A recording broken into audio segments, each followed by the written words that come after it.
Okay. Does anybody not have the files from last week? Okay. So the way that you add to the other file that you pull up from the email is the hoopsnake, hoopsnake.gh, whatever the end of that is. So the way you add plugins to Grasshopper, you do this. You go to if you have Grasshopper open, you go to File, and there is Show Special Folders, Components folder. And it says, open this file folder contain third-party component libraries.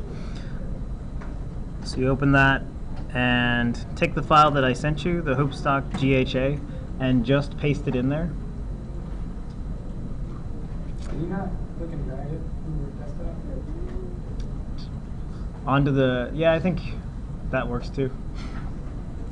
This is where it drops it. The reason that we're going to look here is because some of the ones that you can get and you download, they have quite a bit of pieces. And if they have more than just the GHA file, then you have to do the whole open the folder, paste them in there.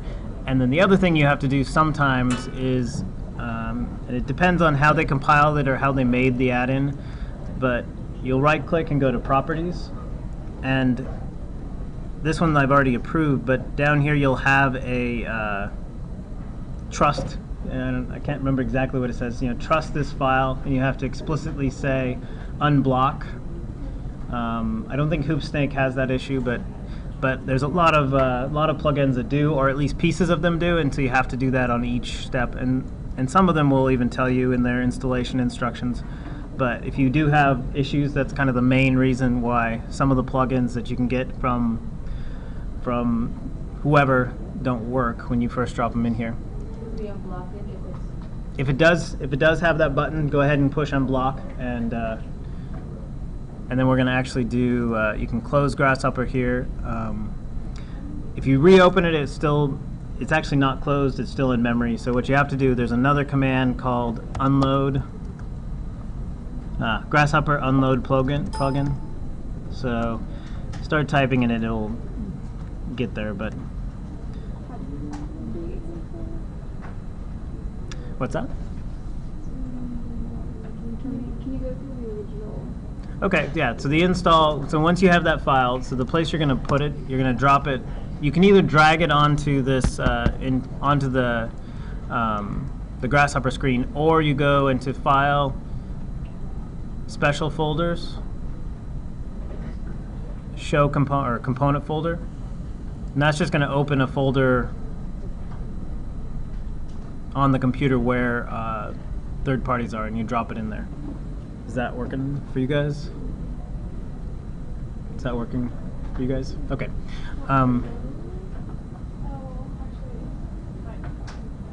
Okay, so we'll go through the rest of this real quick, and then if it doesn't show up, I'll come and fix any of those. So yeah, you want to go back to Rhino, and in the command line type Grasshopper unload plugin, and then restart Grasshopper.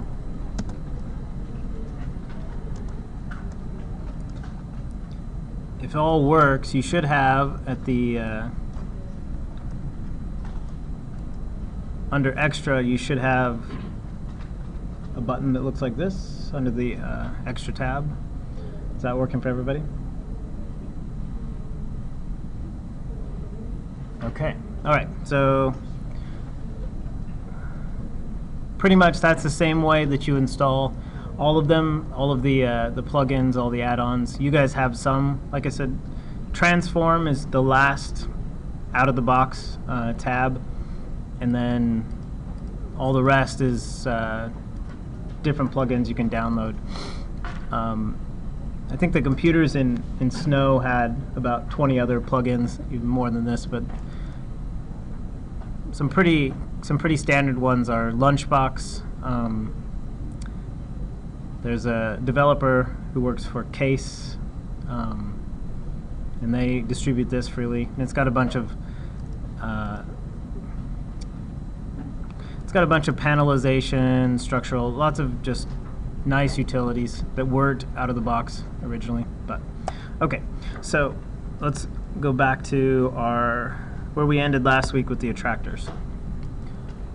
So everybody should have the Grasshopper Session 1 Rhino file and Grasshopper file open.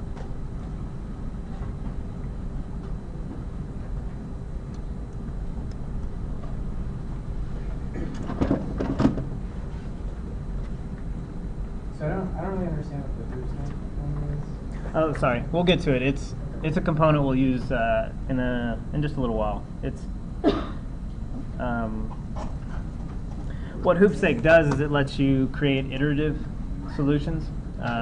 Grasshopper always just wants to solve everything that's on the screen. So you can move sliders and adjust settings, but it wants to have one solution. So Hoopsnake, you use it to if you need to do solutions where you have to get one solution, make some decisions, and then run it again and again and again. So for some optimization, we're going to use it today to do sort of a skin patterning, sort of a amorphous surface, and you're going to put on standard shingle and try to figure out how to space it across the surface. So. All right, so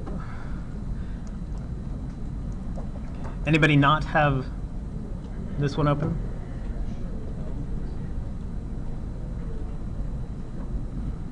Everybody good?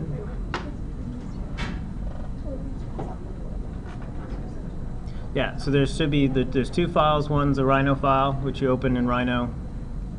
One's Grasshopper. What's the name of the one that we opened in Rhino? They both are called Grasshopper Session 1 14.0, lat date. The Rhino file has the 3DM extension, and the Grasshopper file has the GH extension.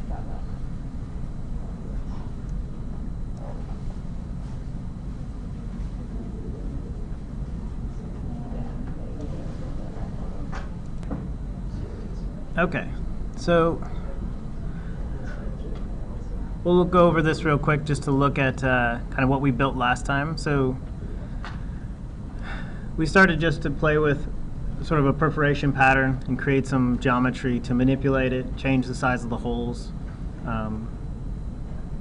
Used square grid to create a set of points.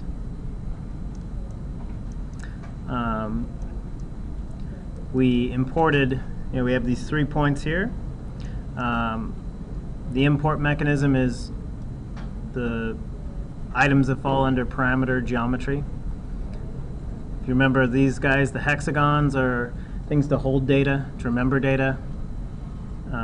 All the other ones that have this pattern of letters and anchor points on the left and letters and anchor points on the right are functions doing things to that data. So we measured distance from all of our points to our attractor points, did a little bit of math to figure out how to adjust the size, and then made some circles, also made some rectangles. The circle one, just to repair it, it wasn't working in the one that got saved. So you just want to drag the point back up to here. Now also turn on the points, or turn on the circles.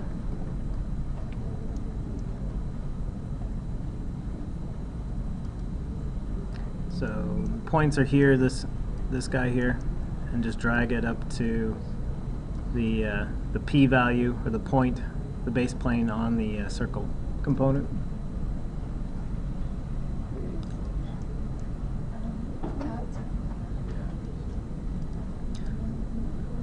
So for the moment, I'm going to ignore, we're going to hide these, so I'm going to group select the rectangle and the rotation component. Remember, if you group select, you have to mouse off of the component in order to access sort of the group selector. So we're just going to do preview off and have circle live.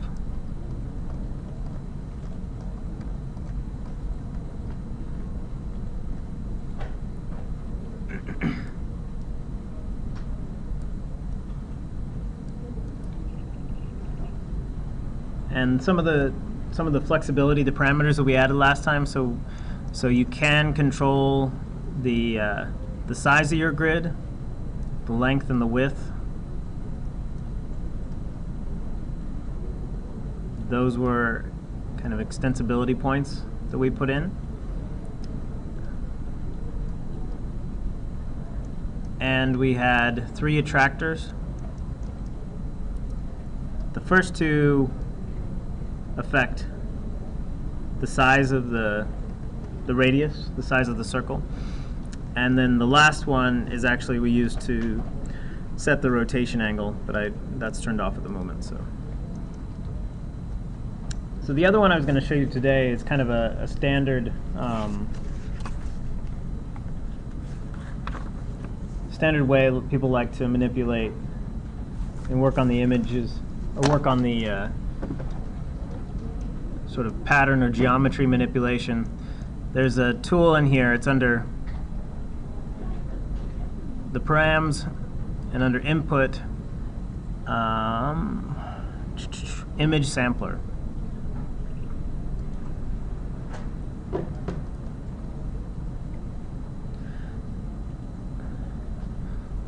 And the way this guy works is it's a bitmap or PNG or JPEG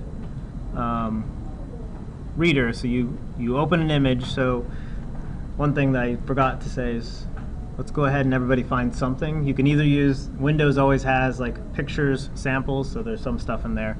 But if you have anything, if you want to quickly go to Google and grab something, you just need something to throw in here as an image to manipulate.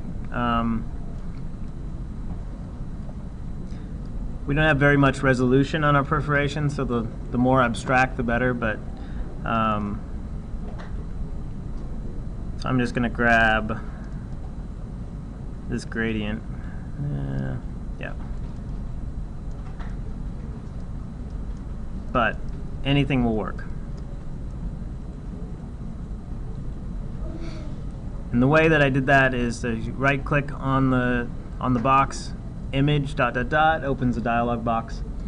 If you want to, you can just come into, I don't know if you guys have them, if they are still on there, but usually under samples, there'll be a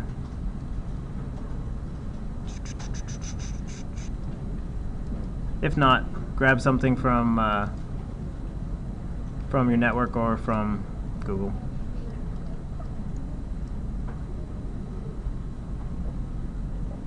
All right, while you guys are looking at that, I'm going to open up this dialog to show you the other bits of this. So when you right click, there's also a bunch of settings, but there's also one called settings ... When you open that up, it opens a dialog. And this is everything that this guy does. So the way this works is you feed it on the left side. The input is point data. And it doesn't actually work if you give it 3D point data, so it's just X, Y coordinates.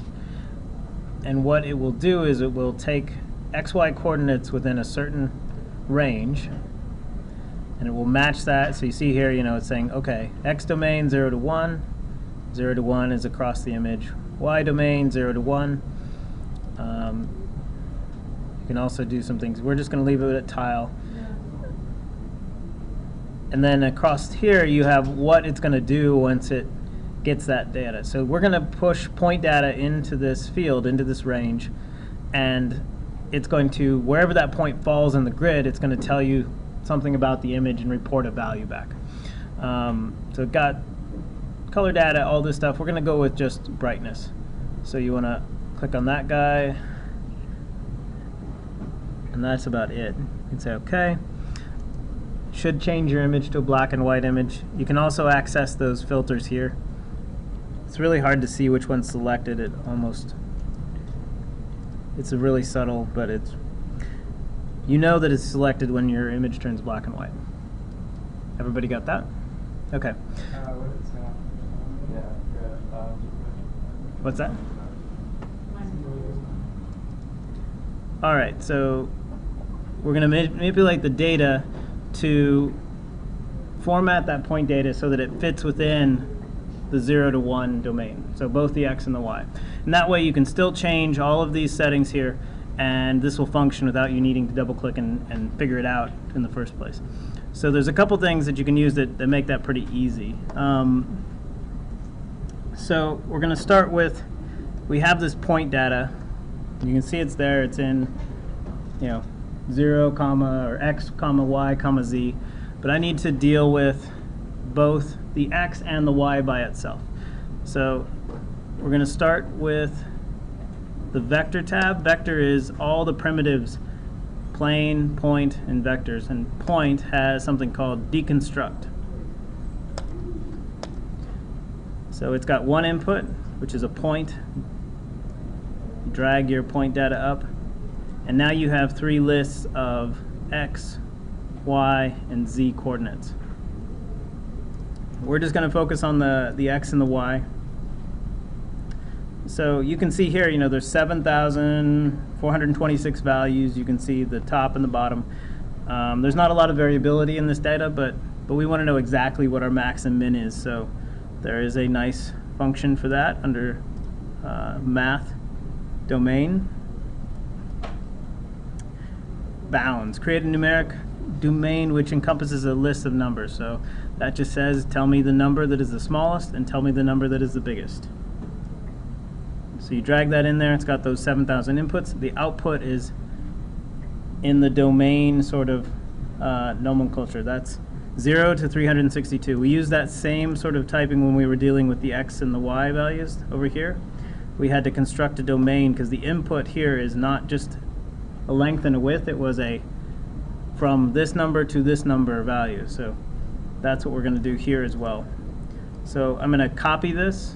Just do either edit copy or Control C and paste it because I need that same information for the y. I'll re-drag that. So now I have, okay, so that's 0 to 304. This one's 0 to 362. If you change these values, then those domains will also change. You'll use this a lot. This is called the remapper.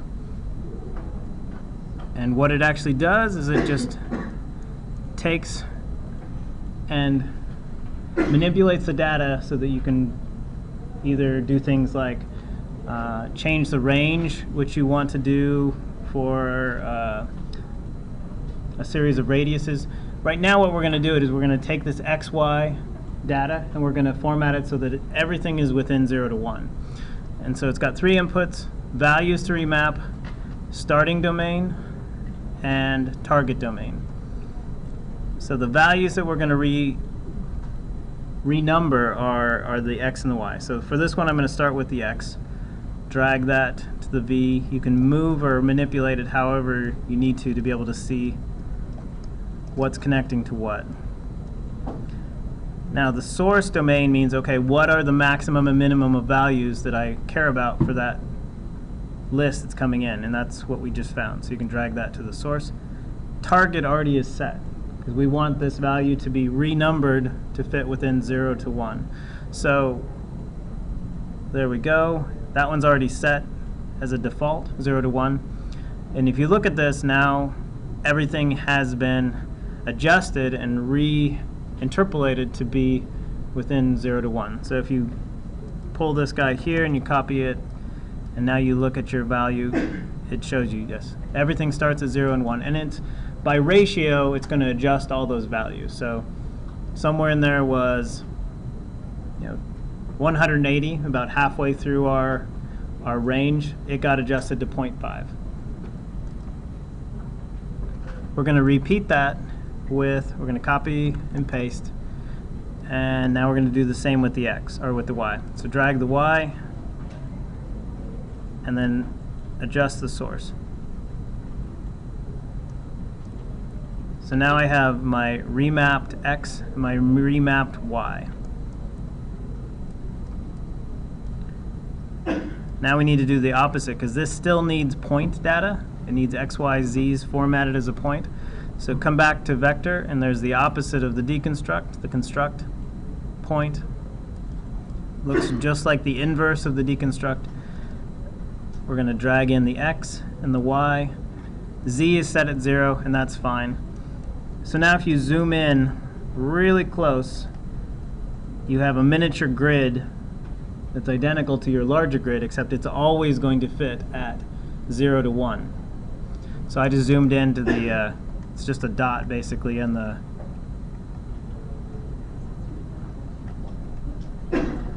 you don't have to do this, but this makes it so that you don't have to manually adjust that component every time, because now your data, no matter what, will be coming in as a little chunk of 0 to 1 data. Yep. The one that doesn't have like deconstruct point. Or am I missing it? It's under vector, right? Yep, should be under vector point. I've decomposed double closure, but it doesn't come up if I have deconstruct.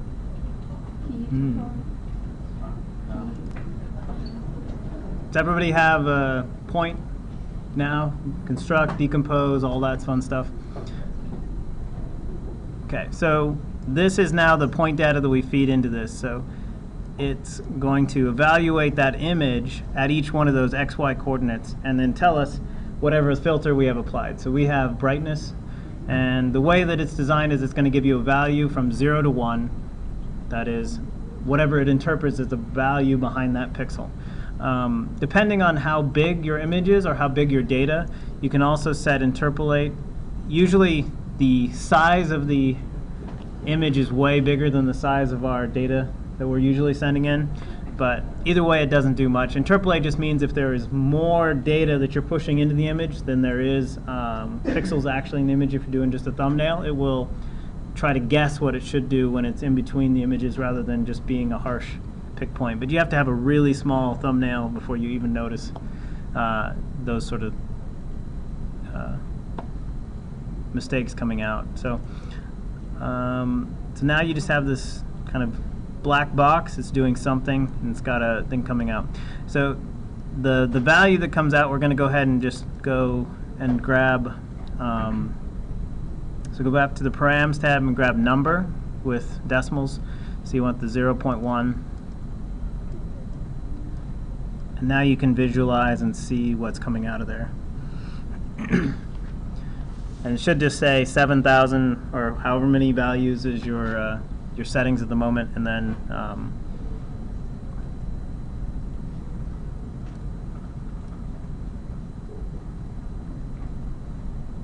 okay, so we're going to do the same thing. We're going to grab math and do our max min and see what the size of that. It should be something in the ballpark of 0 to 1 coming out of there. Depending on your image, you'll have different values in terms of the max and the min, but you shouldn't have anything below 0 and you shouldn't have anything above 1. Is that kind of what everybody else is getting? Okay. All right. Shouldn't be. If you have it, you might double check that you have filter set on value, brightness.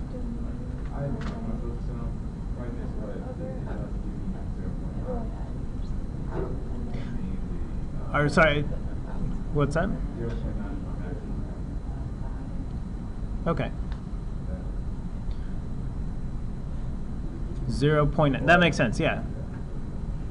Yeah. So it should be somewhere between 0 and 1. You shouldn't have a negative value. Shouldn't be above. Okay. All right. So now that data, if you want to, you can just drag that over and use that as a radius. And you should have some representation of your image now with the circles.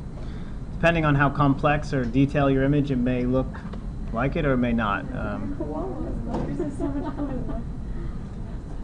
But it's probably pretty small circles, because depending on, my grid right here, my grid size is 3.9, and the maximum radius I have coming out of here is only 1. So the biggest hole I get is going to be a 2 diameter circle. So here's another place where you can use that remap. I'm going to grab the remap again. This time I'm going to remap the values that are coming out of the image mapper. This time the source is already okay. Source is 0 to 1. And target we can set. You could just type it in manually, but again, you'll have to change it if you start to change your parameters over here. We did this before. We figured out what the right radius is, so we'll do this work again. We're going to come down here, and we're going to try to figure out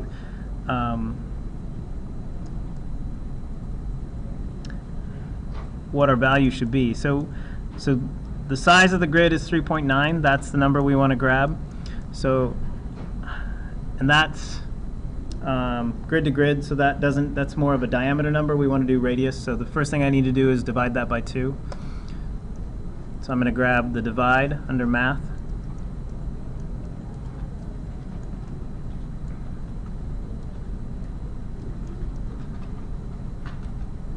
I'm going to set the b value to 2. And I'll come over here to this size slider and drag that to the a value. So this should be my maximum radius of a circle I should have in that grid.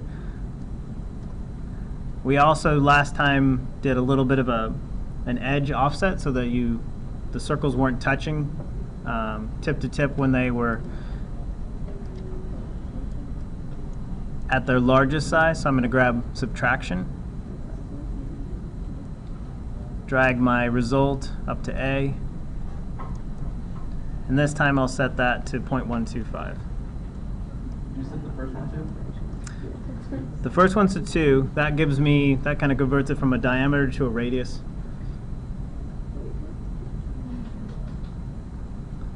And now I'm going to subtract 1/8 of an inch for clearance.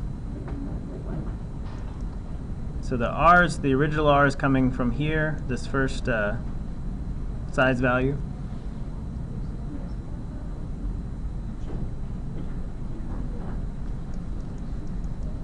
That's coming into the divide, so I divide that by 2. And again, if I do need to, I'm going by anything that we went over last time but didn't go over in great detail, stop me. So this is the value that I have here, this result, I'm saying that's the largest circle that I want. So I'm going to go ahead and construct a domain using that value, and 0 is the bottom. So I'm going to go here, under Math, Domains, Construct Domain.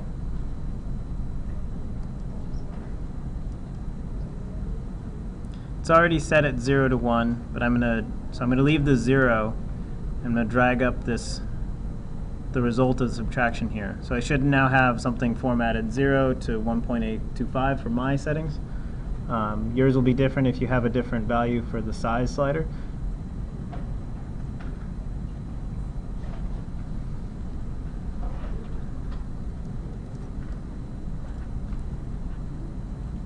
And what we're showing here is the target. So in our remapping, we have 0 to 1. Now I want this to be my target.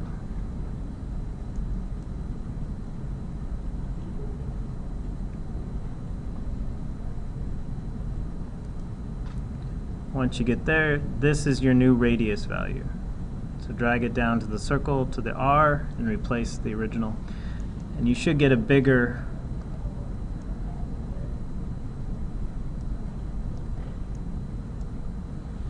version of the original. And everything is still wired together. You can come back over here to the sliders. You can make it smaller or larger.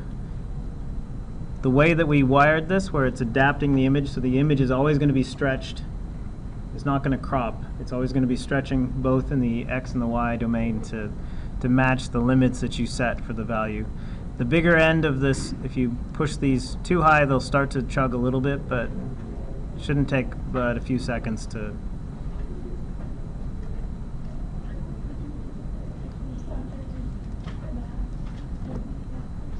Can you just go back over to where you were? Yep.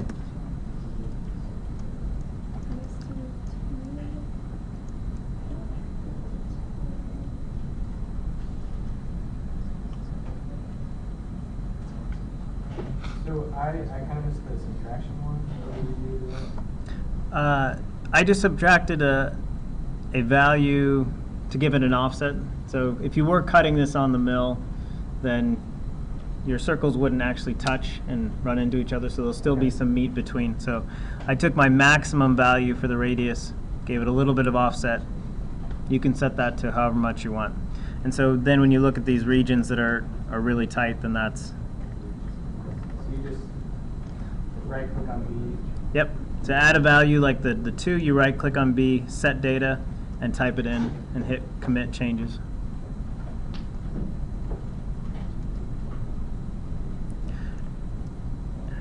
And depending on your image, it depends on what it was taken, mine, and how you interpret the perforation. If this was a perforation cut out of material, if it's lit from the viewer standpoint and is dark behind it, then larger images show up as a dark contrast. So in this case, I would want to flip this. If you're lighting it from behind, you have the opposite. You have the light is being the circle, and the dark is being the material that's left, which would, yep, you switch it just by reversing this, reversing your target. So I'm going to right click on B and disconnect, and it's back to 1, so I want to change that. So change B to 0. This will cause an error for a second because right now it's going to be making everything a 0. Well, that worked, but it might not work if you're on 9.14. But now drag this up to A. So now the domain is the opposite. It's going to be taking everything from 1.85 to 0. So now that both A and B are typed in as 0, you can disconnect and reconnect these at the other.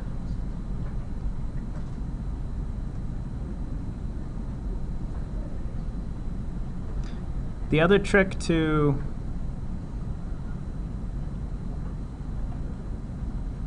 do a little bit quicker when you have things like this, like right now you just want to move this wire from here to here. It doesn't work to just grab it and pull it back up. If you hold down Control Shift, changes the cursor and it'll let you just drag an endpoint.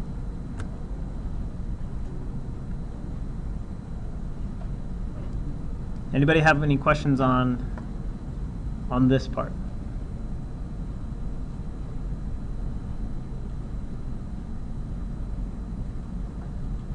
So if we want to change B back, if, like what we just did, right? We changed it to 0. If we wanted to go to the previous, you were just saying just drag it, that it would be different. From ours, the one that we want typed in, the value that's typed in, if it's B or A, is 0. So you can just leave it at 0 and then drag back. Yep, the one we calculate with the components is the one that we care about changing. So, and depending on your image, we didn't do this. Our target, you could also drag this. So mine, the range of this image that's coming in is 0.23 to 0.9. So there's some on the one end. There's a quarter of that that's left out. I can also drag this from the target, and it will change the way it's interpreted. Usually you don't care to do that because it's leaving out or leaving in some piece of that image. You know, I have a lot of light, so I want that to actually be kind of left off the leave me with these really super small holes. So usually I don't drag that over, but depending on the image, depending on the result, you can try either way. And the difference is it just is a truer one-to-one. I'll get larger circles and smaller circles if you do it that way.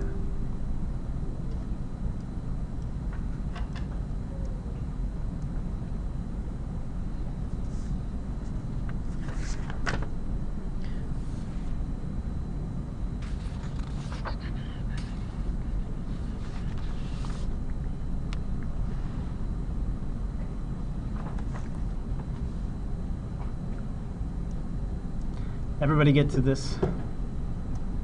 Then you can play with the image, you can swap it out, and it will, if anybody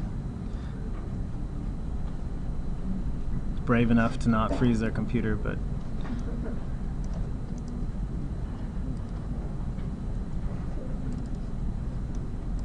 When I did my subtract, all of my circles just look the same now. all right. So we grabbed cylinder here. Cylinder is under surface, tab, and then under primitives, cylinder. You can grab, a lot of these are all very similar in terms of the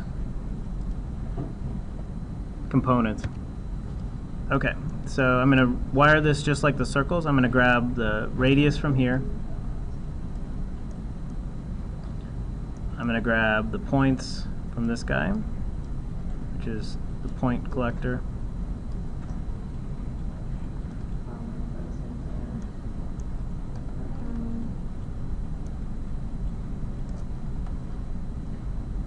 Now I should have some cylinders. By default, their height is set at 1. And they are an extruded cylinder. If you want to cap that, there's actually a command called cap. If you double click to get to search, cap holes.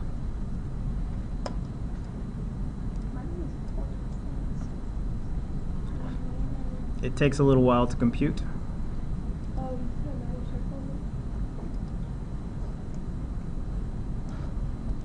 What's the thing connected to the output of the cylinder? This one? What does it say? Cap. Oh, Yep. okay. There are some commands that take multiple seconds, multiple minutes to complete. So this one, we wired it up. It takes, on my computer, it takes 2.7 seconds. If you want that data, you guys probably don't have that turned on. It's under View. Where is it now?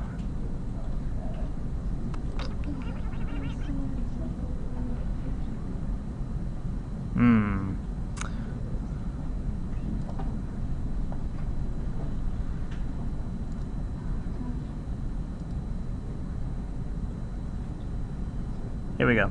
So under File, Preferences, then under Widgets, there's Show Profile. When you turn that on, it'll tell you how long each component takes to compute. Sometimes when you're modeling, you'll get to something and it will actually get done, but we aren't used to waiting minutes or 30 seconds sometimes for things to get done. So what this tells me, 2.7 seconds for every solution. I can't drag this now around as quickly or as nimbly, so I'm just going to go ahead and right-click and disable it. And then we can turn it back on when we're happier about it. Because the difference between just doing the extrude and putting the cap on is pretty big difference. So, but let's change. Let's do and just wire up, since we already have our attractors. Let's pull that data and push them into the height. Mine are just points, they're not cylinders. Okay, so do you have the radius drug from? From the window? Mm-hmm. And the B from points, yeah. Mm-hmm. Yeah. Okay, we'll take a look at it after. All right, so the way we'll grab the height, I'm going to come back here to, this was our evaluation when we were figuring out the attractor. I'm going to pull this up.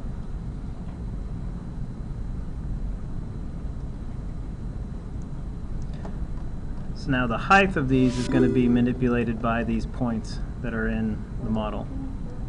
Oh, sorry. So I grabbed the R, the result of this min, and I drug it up to the length of the cylinder.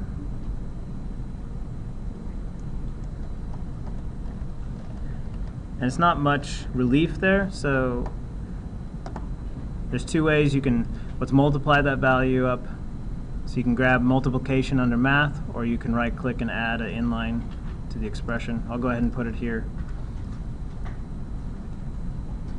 since it's a long way from where we pulled it from, you can just grab this with the Control Shift. Control Shift changes the icon to that different arrow, and then drag it over to A. And let's multiply that height by 10. And now reconnect.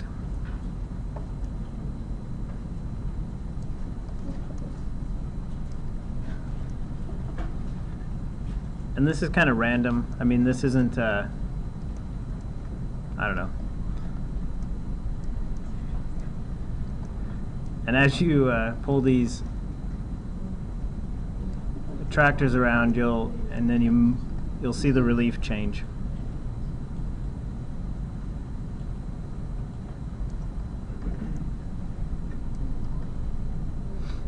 So something we didn't go over last time. All of the things that we've been doing, we talked about how there's very little in Rhino. The only stuff that, if you turn off your preview, if you remember, this turns to preview only mode, which is only show what I have selected. So I'll do that, hit escape, make sure there's nothing in Grasshopper selected. So the only things that I save in this Rhino file are these 2 lines and these points. So there's really nothing there. If you have a setting or a certain version of your file that you like, of this Grasshopper file, you can export it to Rhino and save it out as geometry. I'm going to go ahead and make a new layer. So do you guys have this on the right side of Rhino, or is it, if you don't have it, you type layer manager, layer something, layer. Should pull that up as well. New layer is this guy here. Let's call it output 1. So the term that Grasshopper uses for outputting geometry, and actually I'm going to also, we'll output the fully capped version of these, so I'll re-enable this.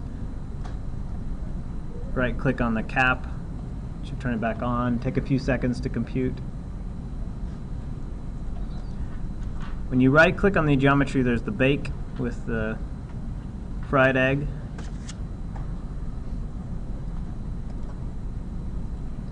Click that. Bake is the command that says, okay, take this geometry that's in Grasshopper and make static geometry in Rhino that I can export or use or take to RhinoCam for a milling operation. I'll select output. You can change these things if you care, and then say OK. And now I have geometry I can select in Rhino and move around. If I turn it to shaded, if you hit the arrow or right click,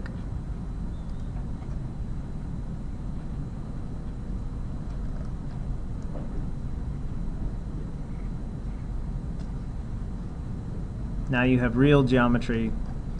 If you wanted to change things, you could. I don't like that one, whatever. You can move them, delete it, modify them.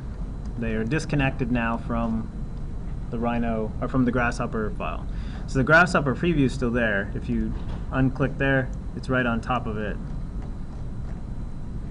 But if you change anything in the Grasshopper file, it's going to change. Oops. Forgot. Have the caps turned on. Don't do that.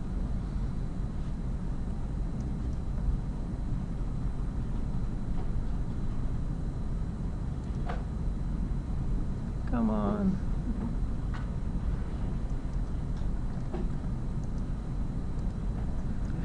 So the way you use this is you are working, you're iterating, you're designing, you keep playing with the parameters or however you are setting up your Grasshopper definition.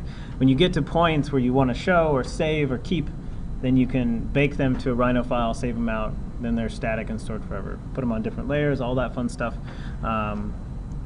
That's how that works. But those pieces, this geometry, they are no longer anything relationship to the Grasshopper definition. Any changes you make will go they'll stay in that state where you exported them out.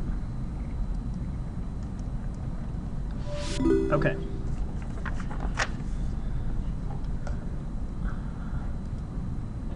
I'll go ahead and save this one. We'll move on to a new Grasshopper file. So just say, save that file, file, new, document.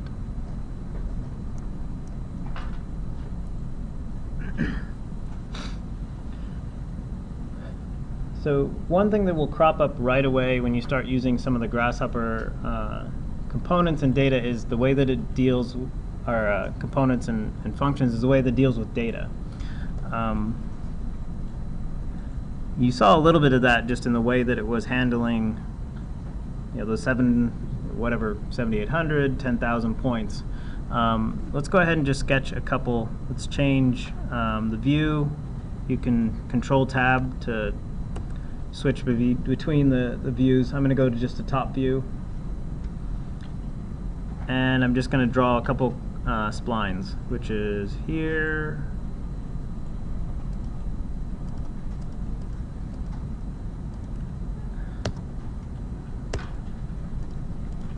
And I think you hit Enter to exit the command. And it doesn't matter where they are in relationship to this geometry. Everybody find those that spline? I think it's control point curve.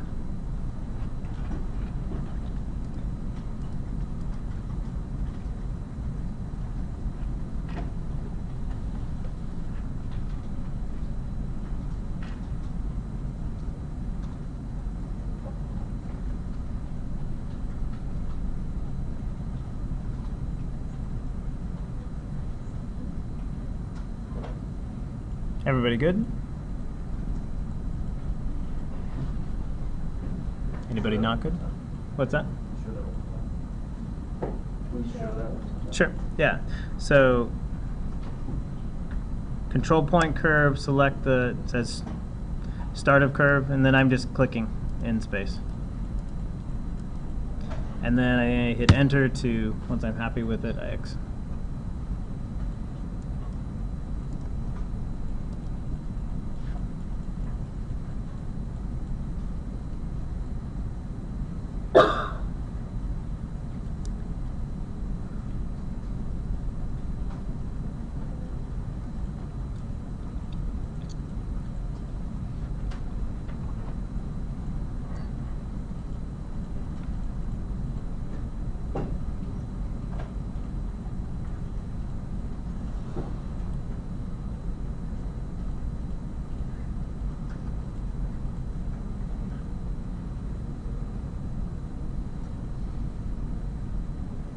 Everybody good? Okay. So we're going to import these two curves and work on them in Grasshopper. So you come back to Param tab, and this time you're looking for this one with the spiral. It's curve, collection of curves. I'm going to put two of those down, one for each. And the way you import those, we didn't do this yet today. So you right click on that box, set one curve, and then it asks you to select a curve, reach over here, grab that. Should be yellow for just a second. And then do the same with the other box, set one curve. And these should change from orange to gray when they're connected. When you select them, they should say one locally defined reference planar curve.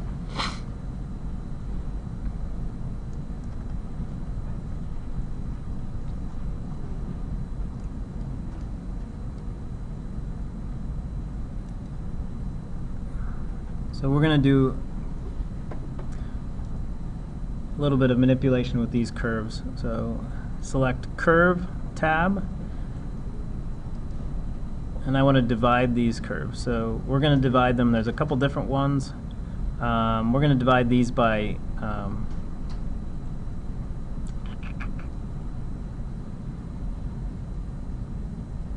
remember what I want to do. I think we want equal length segments. Yeah. So this one divides based on number, so you always end up with the same length segments. gonna, sorry, divide length. Or divide curve. Sorry, divide curve, not length.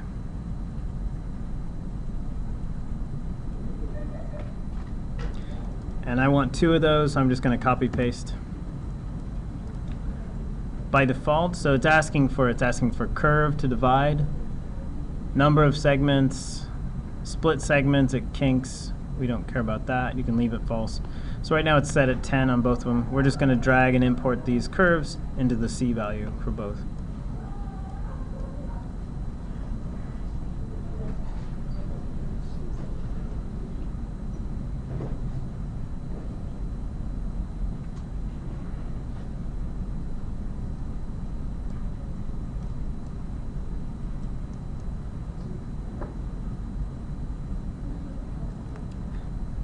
Now 10 is the default. You can change it manually.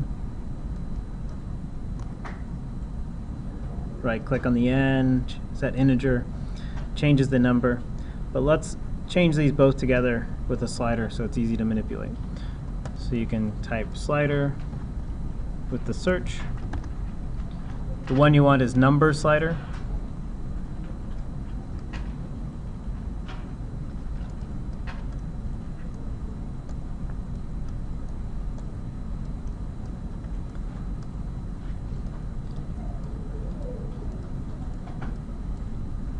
I'm going to go ahead and change the values that define this. You double click on the word slider and it opens up this dialog. Let's change this to 30. Say OK. Oh, nope. And also integers, because the divide command only accepts integer values, nothing with a decimal. OK, so this should now go from 0 to 30. And I'm going to connect that to the number on each. So I'm at 0. 0 doesn't work. You can't divide the segments by 0. You can divide it by 1, which means just give me the endpoints. So I'm going to go back in.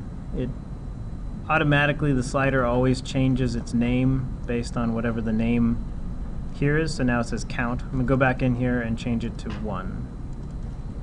So from 1 to 30. Now when I slide this, it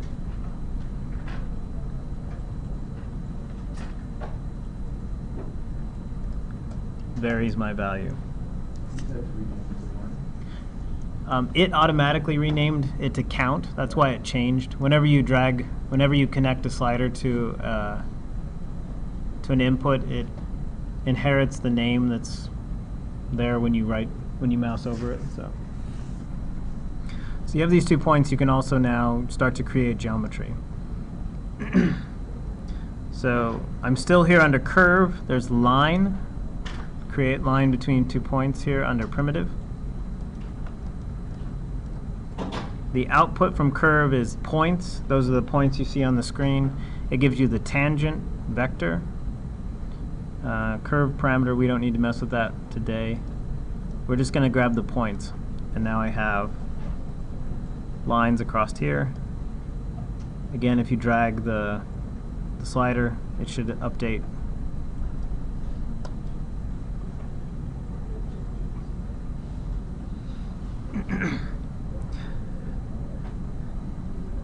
And here's where you'll start to see Grasshopper dealing with the data. So we started with one item. The curve had one item.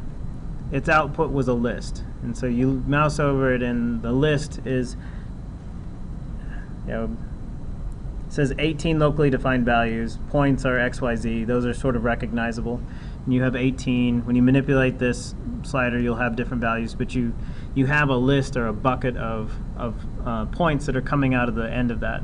And so you only have to have one line component, because it handles the fact that list A and list B are more than one value. You don't need 15 line boxes. And we used this and didn't talk about it much when we were doing all those manipulations on the attractor example. But there are some times where you'll also have cases where things don't exactly line up, but Grasshopper still tries to recover. So what I mean by that is if these weren't both 14, so go ahead and just select the slider and do a copy paste.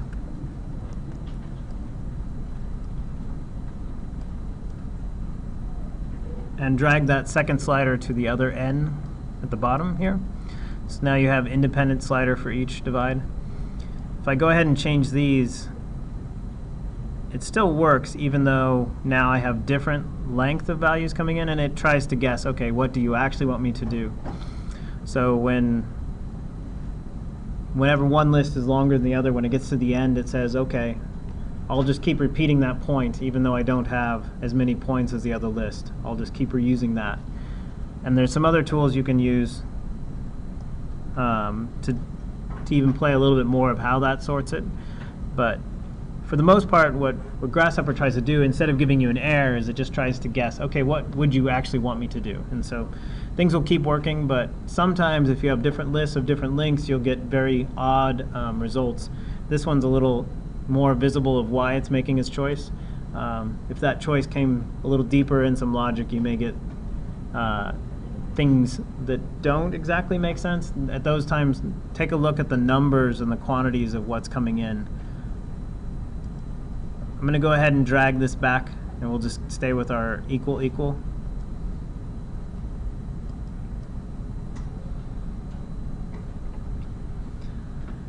And I'm going to actually just copy now both of this together. When you copy things together, I'm going to copy the count and the first divide. When you copy things together, copy, paste, they stay wired up together.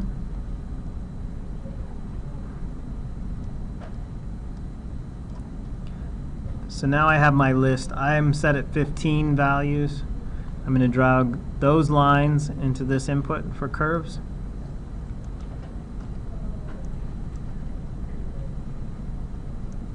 Now I have 15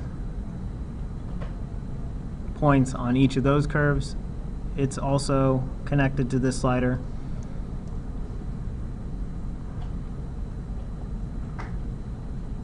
What I was going to show you is there's a difference. When we got to this point, or this point, we had a list, and you could kind of see what the output was. It made a little bit of sense. Now it's this notation where I can't see the points anymore. I don't see the X, Y, Z. I just see the data structure that is storing it in. Let's go ahead and there's a little bit of extraneous information here. So if you right-click on the output, hit Simplify. Simplify will remove those leading zeros. So it should just be, once you do that, you get this icon. Now I have this. So it should be curly bracket, series of numbers, and then parentheses, series of numbers. And in the terms of what it's dealing here, it's dealing with an array, or in an architectural metaphor, this is now the building grid. You know, the first set of values there is the northwest grid numbers. The ones that are after N are the items that are, say, the east-west grid numbers. And so, for example, 0, the item that's going to be under the number 0. 0 is probably this point here. 0, and then 9 is this point. And so the number on the first column matches the number of lines. The number on the second column matches the number of points, and that was inherited from these two values. So curves coming in, I had 15 curves, and I said I wanted 8 segments, which gives me 9 points. And so that's what you're reading here. And to complicate things, instead of numbering them 1 to whatever, it always starts with 0. So things don't line up exactly. Even though I have a 14 here, I ended up with 15 points. I have 15 points coming in here, and when I look at the numbers, it's saying 0 to 14. But what this is doing is it's just its way of tracking where things are so that you can apply things in that in that grid, in the same way you would say, I want this column on my building. The structural engineer says these ones at the corners have to be larger, so column line A1 has to be a 24 by 24 inch column. You can start to do that same sort of meticulous manipulation of the stuff that's falling in the data. So for example, let's go ahead and make some circles on these points, and we'll figure out a way that we want to manipulate them. So curve, you're already there. Primitives, circle.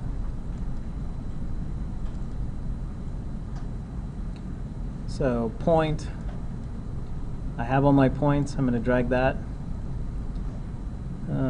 Let's see, depending on how big you drew the circles, my lines were very large, so I'm going to go ahead and set the default to something where I can see them.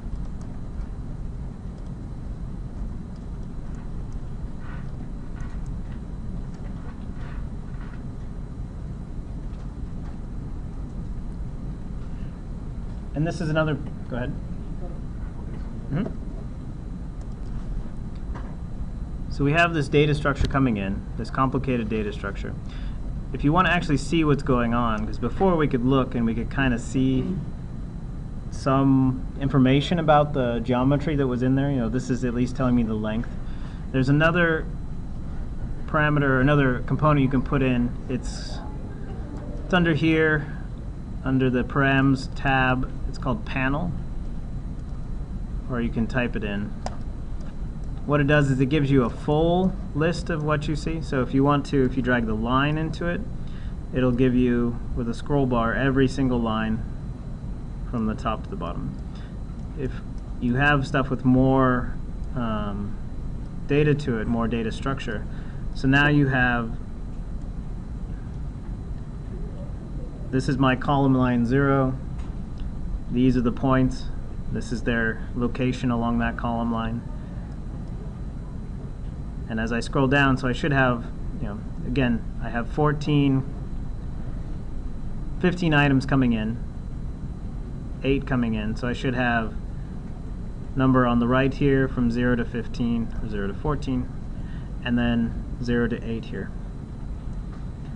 So this lets you see the data and kind of understand how it's organizing it. Where that is important to us is if when we want to start treating different things uniquely. So I want to do a gradient effect to these circles. I want them to be very small here and larger here, and the same for every line.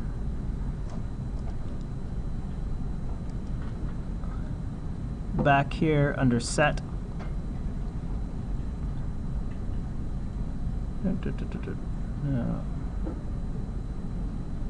yep. Range. So range says create a range of numbers. So this sets where you want them to occur and then how many values you want. So in this case, my range that I'm thinking about is the number of curves, the number of lines we drew from here to here. And that number is actually defined right here. So I can go ahead and drag from the first slider up to the end. Now if I look at my value, it has a list of 15.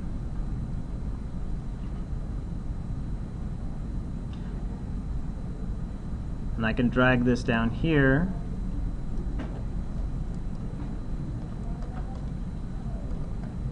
Oh, let's change this too.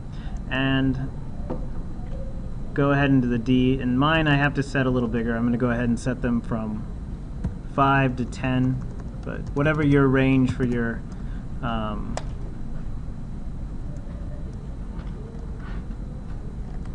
circle was. But it's not exactly jiving. It's not, that didn't work in terms of lining up like I thought it was. I have 15, and I have 15, but what it needs to look like is having the same sort of data hidden structure where you see the actual curly bracket number. And the way you do that is right click on the R and say graphed. And so graphed will create a column line basically for every single item in that list. So when you hit graphed, now if you look at that data, and again you can hit simplify, right click and say simplify to get rid of those leading zeros. So this looks exactly like the notation that I had for the points. The difference here is that there's a 1, I have 1 radius for each line rather than all the individual points. And so what Grasshopper does is it says, okay, so you have 15 lines with these points on it, and you have 15 radiuses. I'm going to match these all up together. Just to see this adjust, you can hide everything except for the circle. So group select, and then right click and preview off. And I don't have much variation in those circles, so I'm going to go ahead and, so the domain is the one number to another number. You can construct that under math, construct domain. You have A and B from from 0 to 1. I already have these sliders, I'm just going to copy paste them.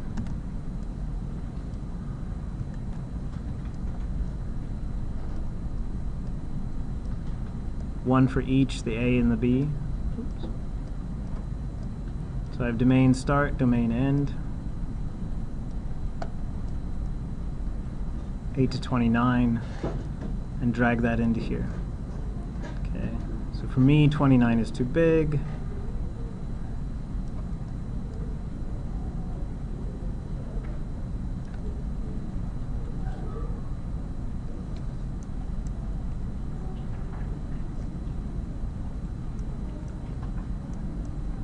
And because we wired everything up together with these sliders, is you can go back and change now.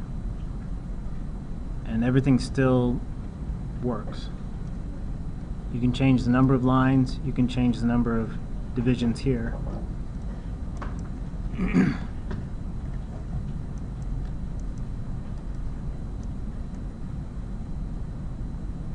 But what you'll see often is that the way Grasshopper is designed is it does get complicated pretty quickly. It does say, oh, okay, so you want to divide these 15 curves, you want to add all of this complexity to it, and it starts to hide that in the data structure that it adds. What's really nice is that normally you'd have to handle that with a lot of scripts, a lot of not very much fun stuff to deal with. And Grasshopper has a lot of things where it's built just to automatically work. Except it's good to see what it's actually doing, because otherwise it's really hard to understand what you would need to do the information manipulated how you want. If you wanted to do this in the reverse way, now I want the circles to go from small to large across the length, you'd have to just kind of flip this relationship. I want to deal with, instead of columns and rows, rows and columns. So there is a flip. It's called flip matrix.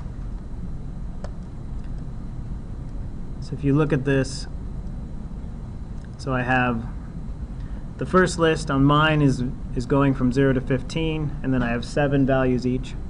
If you look at the output, now I have from 0 to 6 and 15 values. So it's reversed the relationship. It's all still the exact same data. There's 112 points and there's 112 points. It's just flipped the way that it is storing the data. I'll drag that up to P. It's going to break this for a moment because right now this has got a different data structure. So it's got 0 to 6, 0 to 15. So my number is the wrong number. So actually, to fix this, I just drag this up here. Now I'll have 6, and now my gradient flows from the other side.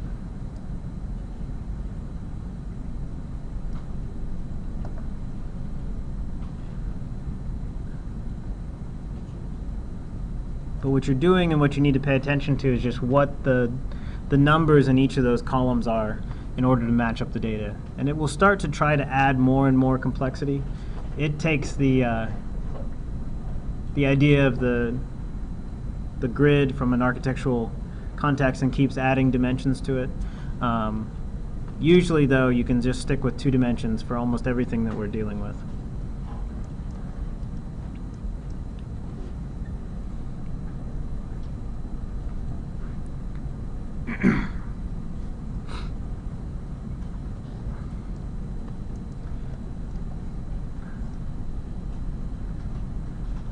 We got a little sidetracked with the images today, so I'm going to just start the last one. We'll finish it up on Monday, or on next Tuesday. But go ahead and save this if you want. I'll save it and send it out as a example file.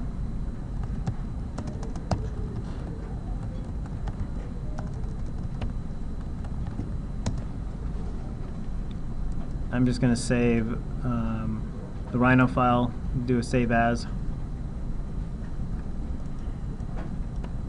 because we added the curves. Let's see, is it the 20?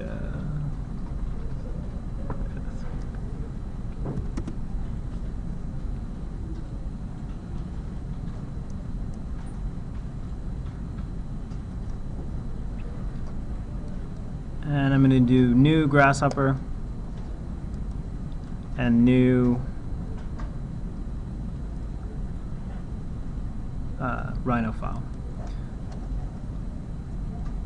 You can pick whatever, but I would just say no template. And I'm going to double click on top to expand top.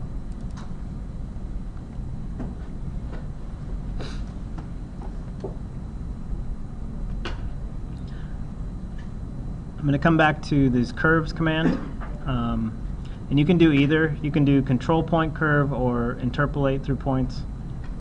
I'm going to do interpolate through points this time.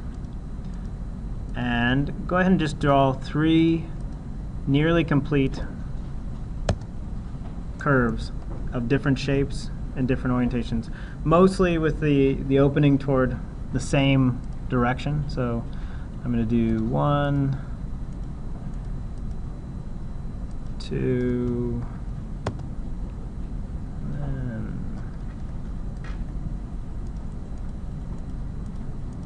but you can do any shape as long as they mostly have the end points in the same number on the clock.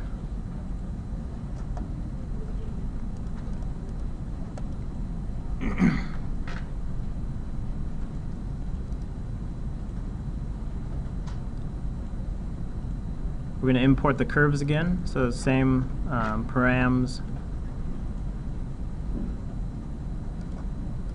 curve, put 3 of them in, 1 for each curve.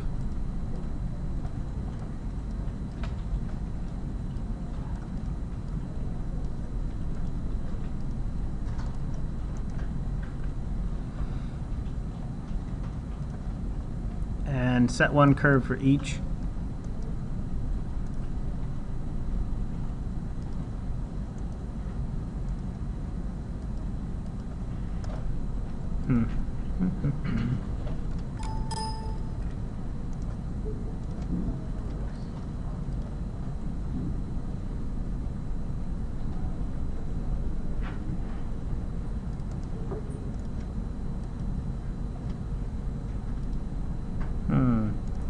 Now mine's not working.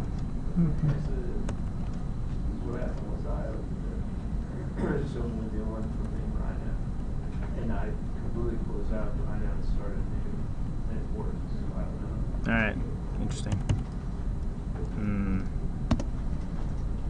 That's super weird.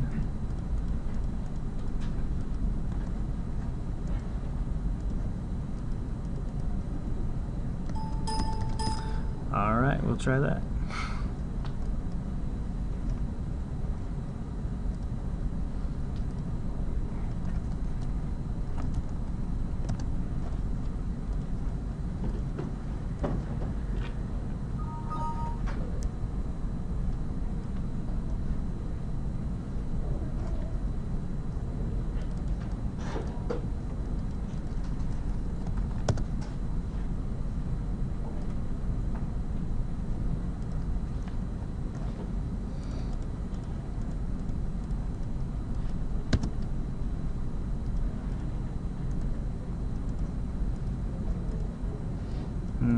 Super weird. All right.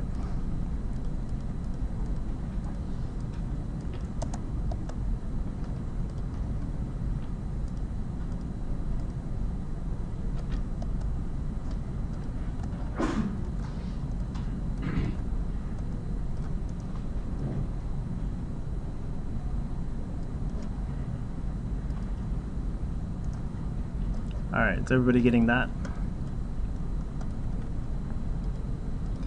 What I'm going to do is loft these three curves into a surface. So they need to be at different heights to do that. So I'm going to leave the first curve I selected on alone. It's going to stay at 0, 0, and we're going to move the other two. So all the move and scale and transform is under transform tab, and then it should be Euclidean move.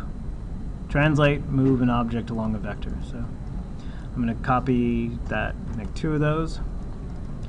Okay, so the geometry I'm going to move is the curve. This has a default value of 10. So if I change this now, I'm going to change my view, control tab. Lets me tab, control tab over to perspective. So you can see the preview of the items that are moved up. It's kind of a pain to set that manually. You just can't type it in. So what you do is you grab, we want it to go in the Z direction. So under vector, there is a vector section. You want to grab two unit Z's. So these are a Z vector with a unit. They start out with 1, so copy paste. And you can set the F is the value or the distance to multiply it. So I'm going to go ahead and I'm going to do 25 and 50. We'll see if that works. Depending on the scale that you drew it at, it might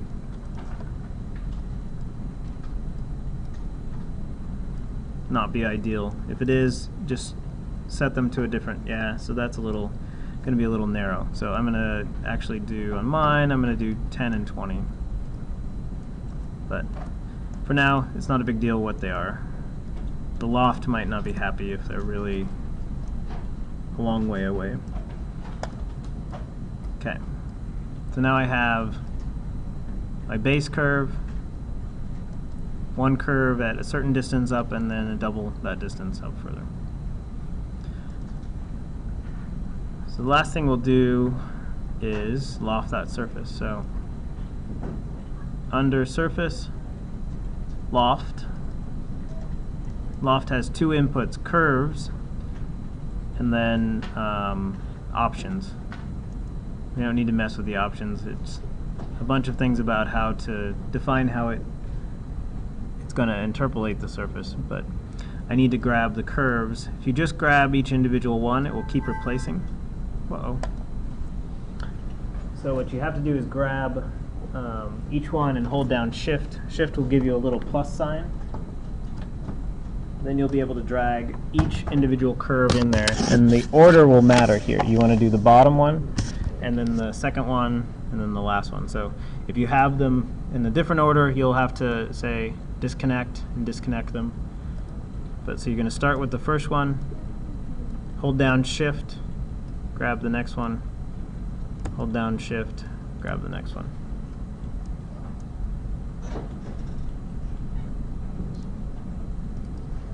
If they are in the wrong order, you can disconnect each individual one with right-click on the C and then grab the other value.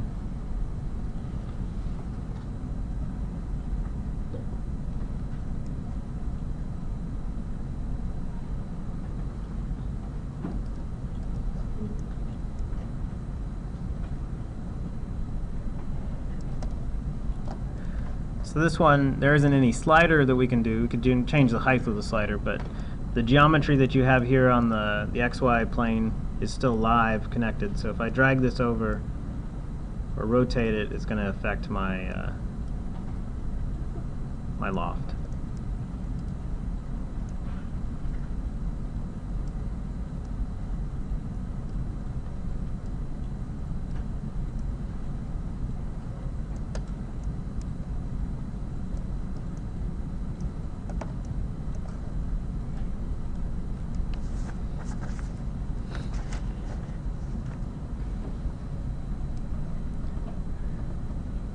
So we're out of time, so let's go ahead and save this. We'll start here next time.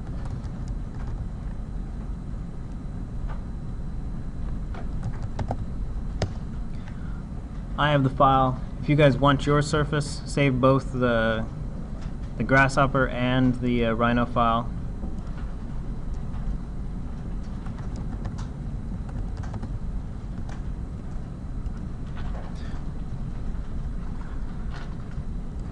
So the plan for next time, because there's not that many components to add to do this, is to figure out how to pattern that amorphous surface, put a regular type of skin on there, similar to what we did with the last class on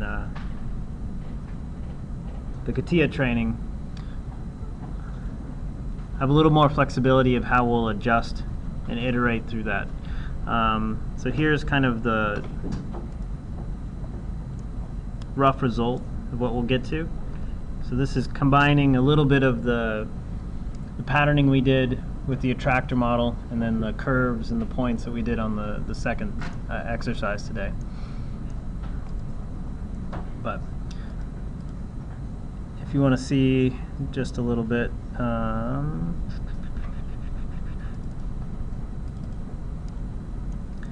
so here's where we're at, have our loft. There's a few more to add to this to get to that point, but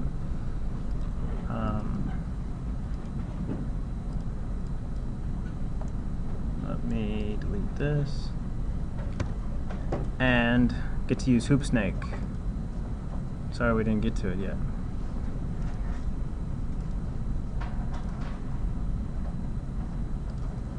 So this is sort of a classic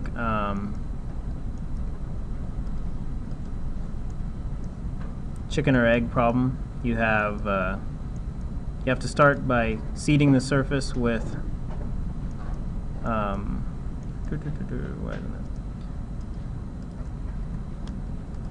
some amount of circles, and then what Hoopstake does is it will let you do multiple iterations to try to optimize. So this is the first run based on just intersecting the surface, putting some points on it, putting on those circles, and then we'll do some analysis, and Hoopsnake lets you, based on that analysis, you can say, okay,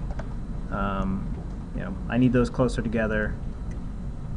This is the second iteration based on the first one. So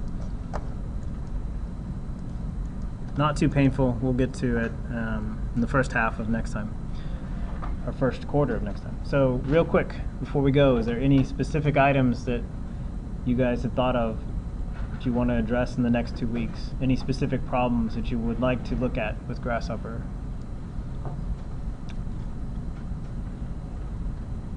So, for instance, if you wanted to take the site, so as the image that we use, is there ways that we could